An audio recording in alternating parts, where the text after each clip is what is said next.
ಯೇಸು ಕ್ರಿಸ್ತನ ನಾಮದಲ್ಲಿ ನಿಮ್ಮೆಲ್ಲರನ್ನು ವಂದಿಸುವಂತವನಾಗಿದ್ದೇನೆ. ಈ ಬೆಳಗಿನ ಜಾವದಲ್ಲಿ ವಾಕ್ಯ ಓದಿಕೊಳ್ಳೋಣ. ದಾವೀದನು ಬರೆದ ಕೀರ್ತನೆ 39ನೇ ಅಧ್ಯಾಯ 5ನೇ ವಚನ ಮತ್ತು 6ನೇ ವಚನ ಓದಿಕೊಳ್ಳೋಣ. ನನ್ನ ಆಯಸ್ಸನ್ನು ಏಳುತ್ತವಾಗಿ ಮಾಡಿದೆಯಲ್ಲ, ನನ್ನ ಜೀವಿತ ಕಾಲ ನಿನ್ನ ಎಣಿಕೆಯಲ್ಲಿ ಏನೂ ಅಲ್ಲ ಅಂದೆನು. ಮನುಷ್ಯನೆಂಬುವನು ಎಷ್ಟು ಸ್ಥಿರನೆಂದು ಕಂಡರೂ ಬರೀ ಉಸಿರೇ ಸೇಲ. ನರರು ನಿಜವಲ್ಲದ ಮಾಯ ರೂಪದಿಂದ ಸಂಚರಿಸುವವರು, ಅವರು ಸುಮ್ಮನೆ ಗಡಿಬಿಡಿ ಮಾಡುವವರು. ಆಸ್ತಿಯನ್ನು ಕೂಡಿಸಿಟ್ಟುಕೊಳ್ಳುತ್ತಾರೆ, ಆದರೆ ಅದು ಯಾರ ಪಾಲಾಗುವುದೋ ತಾವೇ ತಿಳಿಯರು. ಕರ್ತನಲ್ಲಿ ಪ್ರೀತಿಯುಳ್ಳ ದೇವ ಜನರೇ, ನಾವು ಈ ಒಂದು ದಿನದಲ್ಲಿ ವಾಕ್ಯ ಓದಿರುವ ಪ್ರಕಾರ ವಾಕ್ಯದಲ್ಲಿ ನೋಡುವಾಗ ನಮ್ಮ ಆಯಸ್ಸು ಗೇಣುದ್ದ ಆಗಿದೆ. ಅದು ದೇವರ ಲೆಕ್ಕದಲ್ಲಿ ಸ್ವಲ್ಪವೇ ಆಗಿದೆ.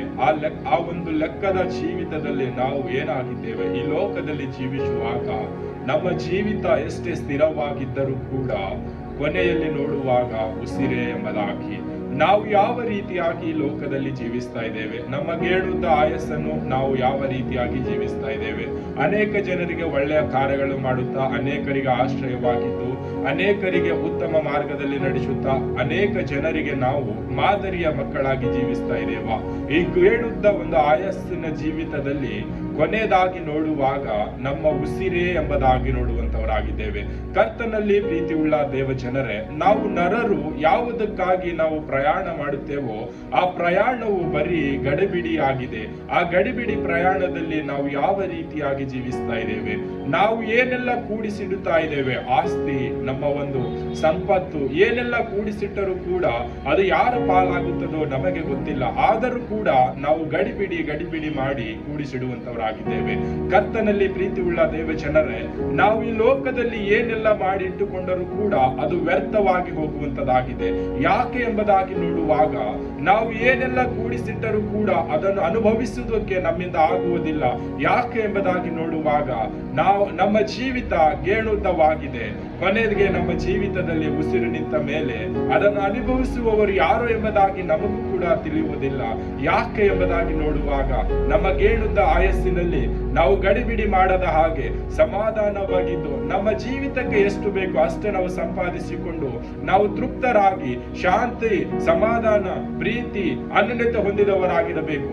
ಯಾಕೆ ಎಂಬುದಾಗಿ ನೋಡುವಾಗ ಈ ಲೋಕದಲ್ಲಿ ನಾನು ಒಂದು ಉದಾಹರಣೆ ಹೇಳುವಂತವನಾಗಿದ್ದೇನೆ. ಏನೆಂಬುದಾಗಿ ನೋಡುವಾಗ ನನ್ನ ಜೀವಿತದಲ್ಲಿ ನಾನು ಒಬ್ಬ ವ್ಯಕ್ತಿಯನ್ನು ನೋಡುತ್ತೇನೆ.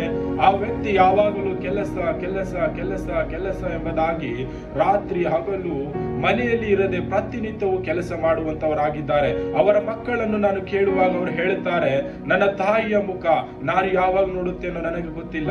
ನನ್ನ ತಾಯಿಯ ಮುಖ ನಾನು ಯಾವಾಗ ನೋಡುತ್ತೇನೋ ಅವರೊಟ್ಟಿಗೆ ಯಾವಾಗ ನಾನು ಪ್ರೀತಿ ಅನ್ಯೋನ್ಯತೆಯ ಸಮಯ ಕಳೆಯುತ್ತೇನೆ ಎಂಬುದಾಗಿ ಅವರ ಮಕ್ಕಳುಗಳು ನಾನು ಕೇಳುವಾಗ ನನಗೆ ಹೇಳುವಂತವರಾಗಿದ್ದಾರೆ.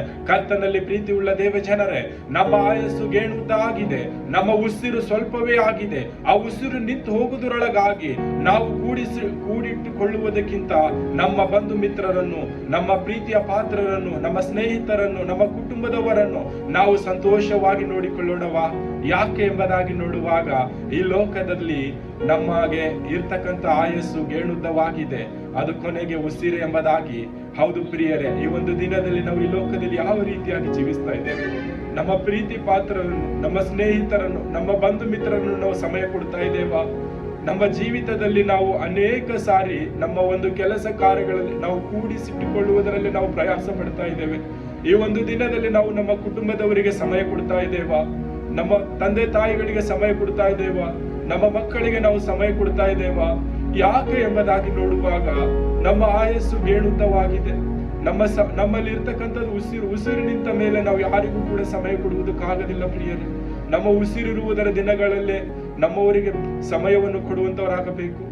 ಈ ಒಂದು ಸಮಯ ಕೊಡುವಾಗ ನಾವು ಯಾವ ರೀತಿಯಾಗಿ ಸಮಯ ಕೊಡ್ತಾ ಇದ್ದೇವೆ? ಕರ್ತನಲ್ಲಿ ಪ್ರೀತಿ ಉಳ್ಳ ದೇವ ಜನರೇ, ನಾವು ತಂದೆಯಾದ ದೇವರ ಪ್ರೀತಿ, ಅನ್ಯೋನ್ಯತೆ, ಶಾಂತಿ, ಸಮಾಧಾನ ಹೊಂದಿದವರಾಗಿ ನಮ್ಮ ಕುಟುಂಬದವರೊಟ್ಟಿಗೆ ಇರಬೇಕು. ಈ ಲೋಕದಲ್ಲಿ ನಾವು ಏನೇ ಪ್ರಯಾಸ ಪಟ್ಟರು ಎಲ್ಲವೂ ವ್ಯರ್ಥವಾಗಿದೆ. ಯಾವುದು ಶಾಶ್ವತವಾದದಲ್ಲ. ತಂದೆಯಾದ ದೇವರು ನಮ್ಮೊಟ್ಟಿಗಿರುವಾಗ, ನಾವು ಆತನೊಟ್ಟಿಗಿರುವಾಗ, ಆತನನ್ನು ನಾವು ನಿರೀಕ್ಷಿಸಿಕೊಳ್ಳುವಾಗ ಅದೇ ಶಾಶ್ವತವಾದಂತದಾಗಿದೆ. ಕರ್ತನಲ್ಲಿ ಪ್ರೀತಿ ಉಳ್ಳ ದೇವ ಜನರೇ, ಈ ಒಂದು ದಿನದಲ್ಲಿ ನಮ್ಮನ್ನೇ ನಾವು ಪರೀಕ್ಷೆ ಮಾಡಿ ನೋಡಿಕೊಳ್ಳೋಣ. ಈ ಲೋಕದಲ್ಲಿ ನಾವು ಗಡಿಬಿಡಿ ಮಾಡುತ್ತಾ ಜೀವಿಸ್ತಾ ಇದ್ದೇವಾ? ಈ ಲೋಕದಲ್ಲಿ ನಮ್ಮ ಗೇಣುದ್ದ ಆಯಸ್ಸವನ್ನು ನಾವು ಯಾವ ರೀತಿಯಾಗಿ ಜೀವಿಸ್ತಾ ಇದ್ದೇವೆ? ನಮ್ಮನ್ನೇ ನಾವು ಪರೀಕ್ಷೆ ಮಾಡಿ ನೋಡಿಕೊಳ್ಳೋಣ. ಕರ್ತನು ಈ ವಾಕ್ಯ ನಮ್ಮೆಲ್ಲರ ಆತ್ಮೀಯ ಬಗೆಗೆ ಆಶೀರ್ವದಿಸಲಿ. ಆಮೆನ್.